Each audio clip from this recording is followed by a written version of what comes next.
जय जगन्नाथ बंधु मैंने आज आम प्रस्तुत करचु सजना छुई पकई देसी चिकेन।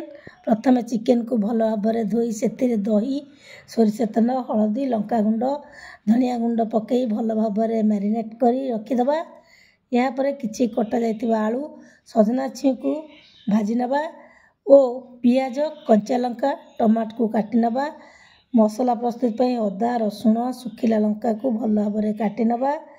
कड़ई रे किछि तेल दे से चीनी गोटा मसला पकेबा कटा पियाज दे से गुड़िक भल भाव हेला परे बटा जाइथिबा मसला को देबा और सेथिरे हलदी गुंड जीरा गुंड धनिया गुंड काश्मीर लंका गुंड मिश्रण करी मसला देबा।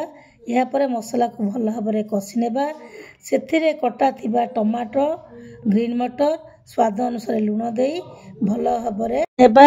इथिरे चिकेन मसला भजा जाइथिबा आलू पकाइबा। एई गुड़िक हेला परे सजना छुई गरम मसला और धनिया पत्र पकई प्रस्तुत हो जिवो आमर सजना छुई देसी चिकेन। आपण माने मध्य एमती बनातु खातु देखिबे निश्चित भल लागिवो। जय जगन्नाथ।